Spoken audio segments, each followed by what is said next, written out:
Hello and welcome to the channel, and welcome to Phasmophobia. This video is going to be mostly tips, I guess, playing the game. um, as you can see, I'm level 92. I've been making some progress in the game playing solo. So yeah, we're going to hop in. This video is probably going to be more for people who are just picking up the game. So to start off with, you'll have these daily challenges.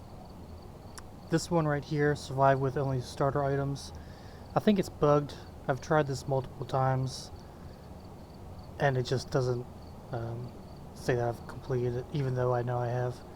So that's just something to look out for. So let's go ahead and hop in. I'm just going to do a private game. And we'll just pick something. I guess we can do the professional level here. I guess it might be easier to do a video with an amateur level. Yeah, we'll start that. We'll start with the amateur level and then go from there. So that daily challenge, what it's talking about is this stuff right here. It's supposed to give you credit for completing a level just using this equipment right here. But obviously we're going to bring our own stuff. Thermometer I would recommend bringing every time. And then strong flashlight is another thing that you should buy. It's a lot easier to see that way. Also, if you stream or record, it'd be easier for your viewers to see what you're doing. I also bring a lighter, smudge sticks, and a motion sensor. Those seem to be the most common optional objectives when you get into the game. You can bring the crucifix. That's another one of the common ones, but I have not been able to figure out how to use that properly. All the other stuff, really, you can bring it, but most of that is for if you're playing co-op, that we can have multiples of all this stuff. So let's go ahead and get in. And again, like, I'm relatively, I think, good at the game, but there are definitely people who have been playing a lot more than me. So I would encourage you to go check out Twitch or other YouTube channels that have been playing the game more than I have.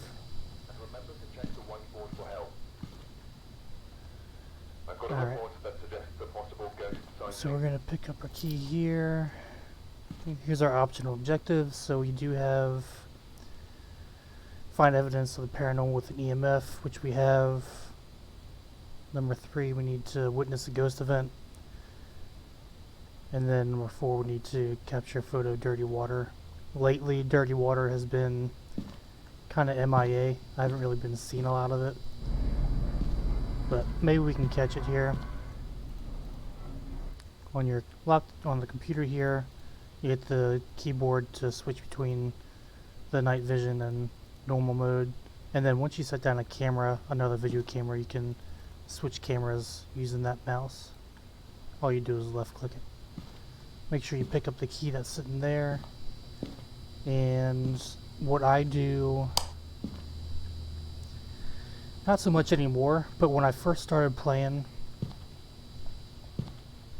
this timer right here on amateur levels, this is when you open the front door, this starts a countdown, and during that countdown the ghost will not hunt you. So you basically can go through the house, identify where the hotspot is, and bring all your gear in, hopefully before that even goes down to 0. For the intermediate level, it's 2 minutes, and for professional level, it's 0. So you just go straight in. So what I do to start off with, when I first started playing, this helped out a bit. Basically, I just throw all my gear here on the porch. That way, when I'm inside, you can only carry 3 things at once. Usually the one thing you should most definitely carry is the flashlight all the time. So that means you only have 2 pieces of gear you can carry around. And once you identify where the hotspot is in the house, it's easier to just get everything here on the porch as opposed to having to walk all the way back there, especially if you still have time on your countdown. Basically what you want to do with the amateur level is try and get set up before that even gets down to 0. You don't get a whole lot of money for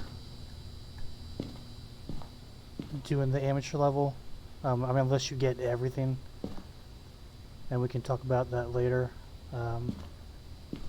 But basically with the amateur level, it's just kind of, you get to a point where it's a speed run, where you just want to get everything set up, identify it, and then leave.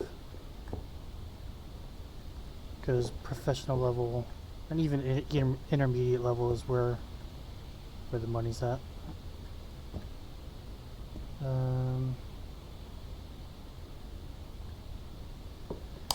Okay, so to start off with, I usually bring in either the EMF or the thermometer. So on our whiteboard it says we have to get an EMF reading as an optional objective, so I'm going to take the EMF reader in. I also bring in this camera. This is the other video camera. You have to hit right mouse button to activate it, and you hit the F button to put it down, and E is to pick everything up. When you have, so I have the EMF reader in my hand, you hit T to turn the flashlight on. There'll be a bone in every level. Take a picture of the bone and pick it up. You'll get money for both. And the game runs on, you know, software that recognizes your voice. So basically you talk to the ghost to figure out where it's at and try to provoke it to give you some evidence. So we'll start doing that now. Can you give us a sign that you're here? Can you turn a light on?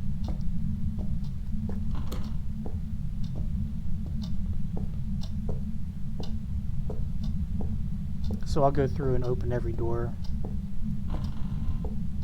so it's easier to identify exactly where I've been. It's not as important in these smaller houses or structures, but when you start doing the asylum or the school, then you'll definitely want to kind of keep track of where you've been, because they're both massive buildings. Can you turn a light on?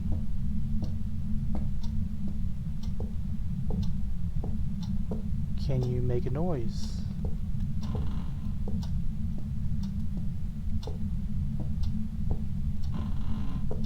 Can you throw something? Now, it's not guaranteed I'll get any evidence on my first go through with the EMF. It might be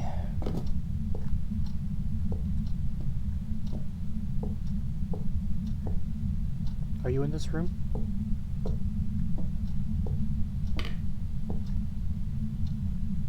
Can you throw something? Okay, maybe not. It might be a good idea to bring the EMF and the thermometer in at the same time, just so you can get 2 readings at once. I just like bringing the video camera in. That's where you'll get your ghost orb clues from. Where are you? Are you in this room?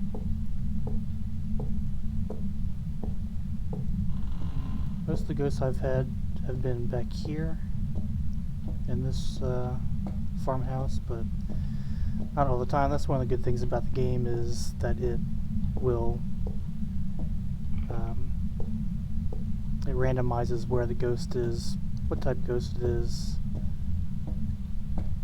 So that's how the replay value is so good with this game. Are you in here? So it was just dead quiet on our first walkthrough.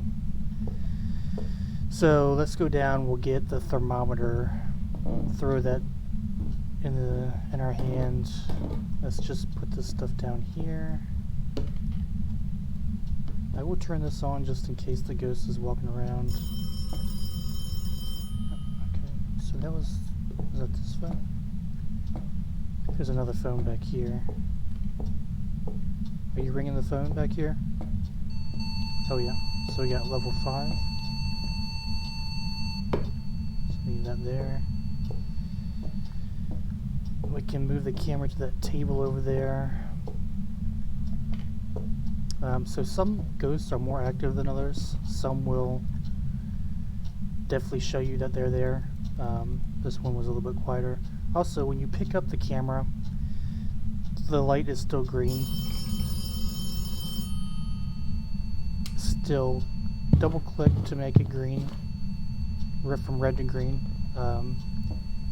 I've had issues where if I pick up a video camera that's still recording, it won't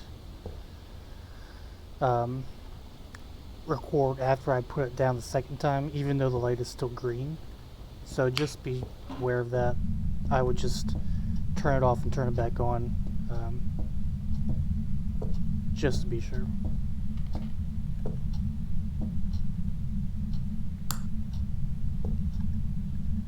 Okay, so yeah, so this is kind of what I do. I just grab all my gear, put it in this location. If it's a super active ghost that might have moved, move somewhere else. You know, I was saying some ghosts will stay in one area while some definitely move around.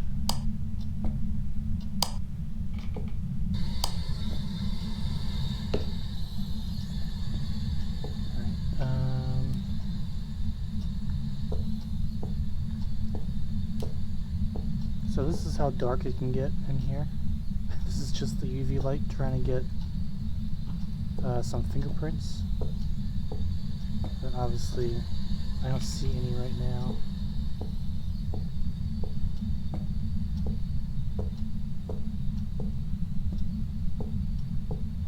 Let's just throw that down.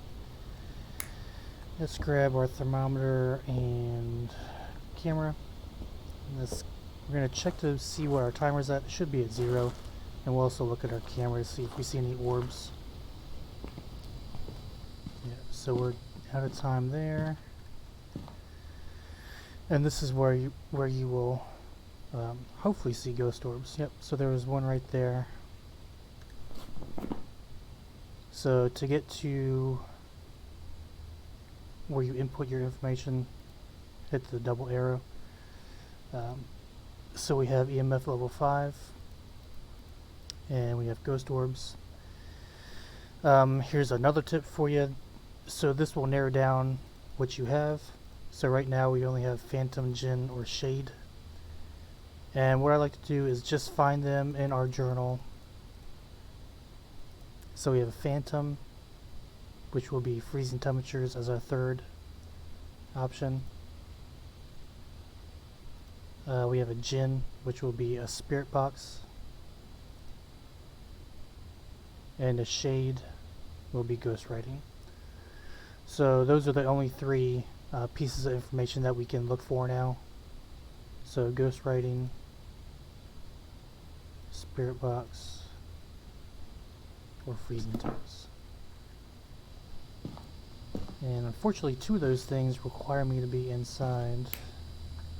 Although I don't think I can see. Yeah, maybe if I move my book. So what I like to do is put the book in the viewpoint of this video camera. That way I can see if the ghost wrote in the book from just from the inside of there. We can also go in and take some pictures. Also, when the hunt begins, your flashlight will flicker, and it remains flickering until the ghost ends the hunt. And what you want to do during that time is stay quiet. I got super dark. Stay quiet. Look at my camera. When it's this dark in here,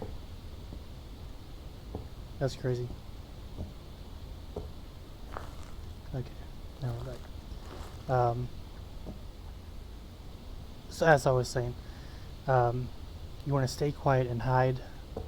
Best places to hide are like bathrooms or just anywhere the ghost is not patrolling. This house, that back room where the breaker is behind the kitchen is good. That bathroom right there is also a good spot. Any of the bathrooms back in those bedrooms as well. So if the ghost hunts, then we'll try and show you before it kills us.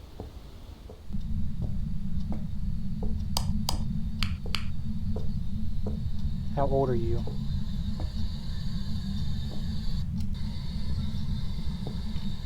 Are you here right now? So we just heard that ghost breath. So that was just that completes the ghost event optional objective. Although when it hunts, it doesn't for some reason. Can you give me a sign that you're here?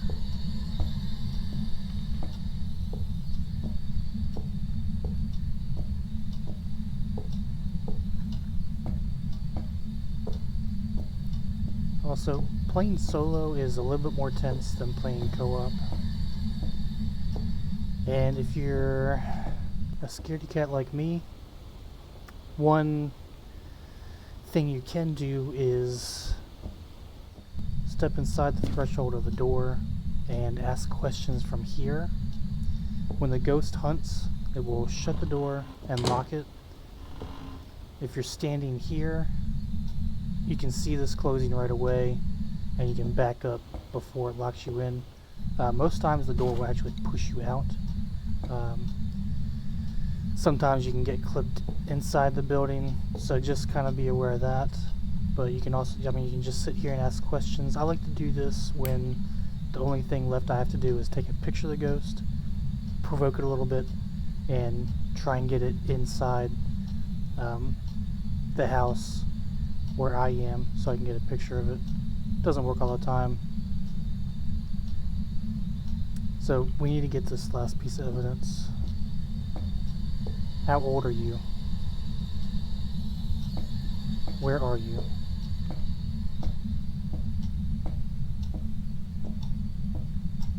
We also, I guess we have been upstairs. Oh, you know what? We can take a picture of the bone.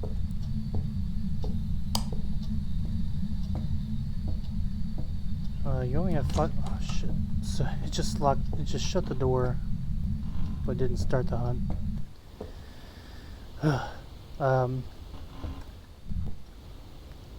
It will do that. It will do that. It's not fun.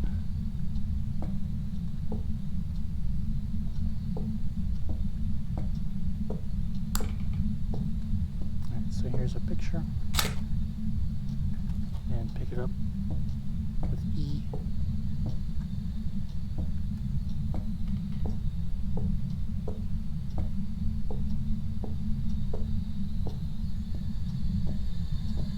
Can you give me a sign that you're here?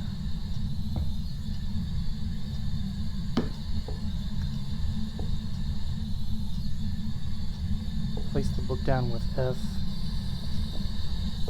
How old are you?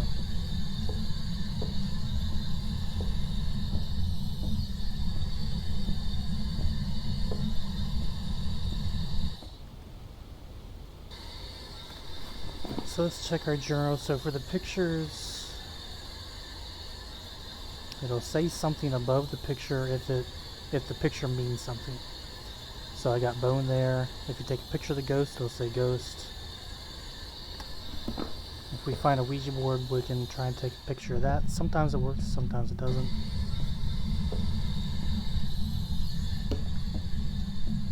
It seems to be moving around a little bit. You also don't need the thermometer to tell you if it is freezing temps. If it's freezing temps, you'll also see your breath. This is another one of your hiding spots you can use. Some ghosts can get through walls and doors, but basically what I do is I'll sit here, crouch, and just stay silent until the hunt is over. Can you give me a sign? Where are you?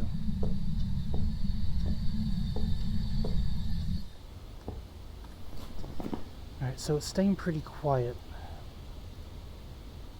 which to me means shade, which would be ghostwriting. So it'll give you the description of what type of ghost it is. The shade is a shy ghost. We really haven't had too much interaction with it, other than, I mean, we had that one super spike of the EMF, and then we saw some ghost orbs. Hopefully we can see the journal from our camera here now. And it's still kind of bright for some reason. Alright, so dirty water again is, I don't know, it's random. Sometimes it's there, sometimes it's not.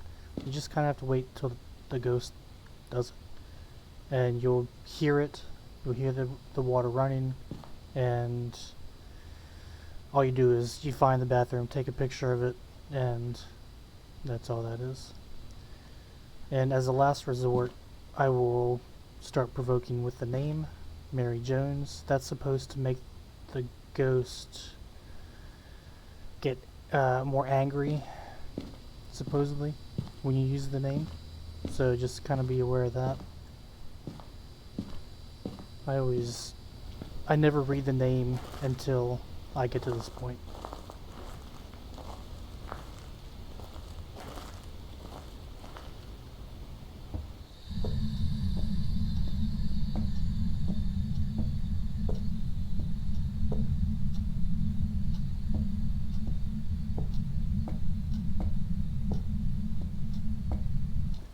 And again, what I like to do is provoke from the safety of the doorway. Mary Jones, where are you? Mary Jones, give me a sign.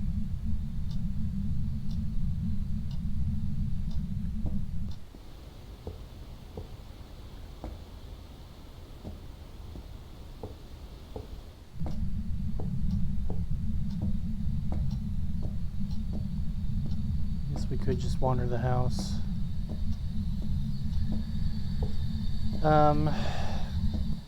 So if you're worried about dying when that third piece of evidence is so difficult to find, just guess. Like I said, I think it's a shade just based on its actions. If we look at our other options, a djinn is super territorial, so that means it would be attacking more often, I think. And the phantom, most commonly summoned by a Ouija board, which means you would find the Ouija board here. It also says it drops your sanity considerably. Let's go check our sanity, we can look at that. Our displays up here real quick.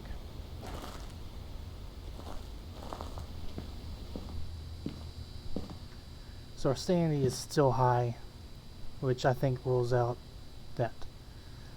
You have your map here. Left click this button to switch floors. Eventually you'll get sound sensors where you can track the ghost. I've never used these. And then obviously your activity. 10 is super strong. That usually means a hunt. Alright, so I think it's a shade, which would be ghost writing. Now you can go in, pick your ghost and leave. You left click this keypad to leave.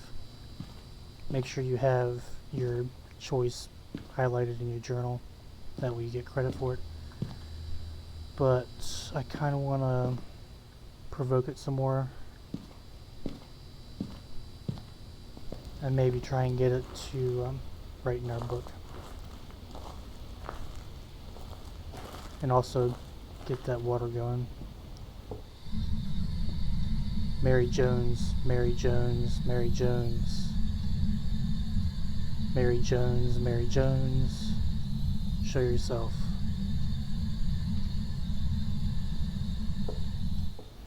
Also, V and B are your push to talk. I think V is global, B is local. So you hear that noise. So you're playing co-op. If the person that you're playing with is standing next to you, you hear them normally. But if you're far away, you won't be able to hear them. So press and hold B to talk on your radio.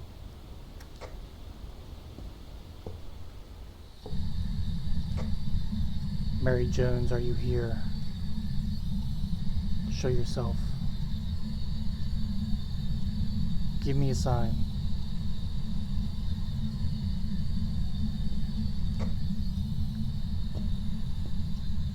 Alright, so still nothing. Oh, we got our book. Sweet. Let's take a picture of that just for the hell of it. I don't think you get credit for it. No. So we have ghostwriting, which means it is a shade. Also, if you come out this back door, you don't have to go back through the house. If you don't want to, you can walk around. Unfortunately, this is our sprinting speed. This is walking speed, sprinting speed.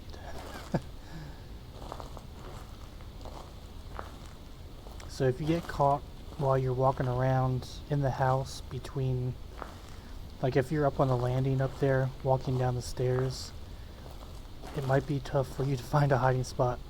So just keep on trucking until you get to somewhere where you can shut the door behind you, and hopefully that'll work for you.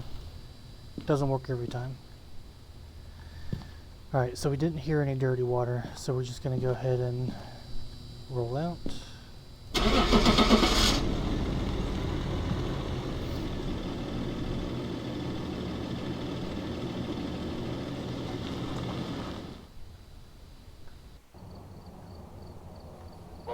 Come back, left click on your whiteboard, and it'll give you all this stuff. So you got the bone evidence. You got $15 just for taking a picture of the bone. $10 for each objective. Insurance, I'm not sure why it's giving me insurance right now. We got the ghost right. So there's no multiplier for amateur level, but intermediate, I think it's ×2, and then professional is ×3. It won't multiply your insurance though, so it only takes what's up here and multiplies that by that multiplier. Then you get your XP. I'm up to level 93, and then you just go ahead and there are others out there in need of help. So we're gonna leave that like that. We're gonna stop the episode here. I'll do another probably two more videos, one for intermediate level and one for professional level. So just stay tuned for those.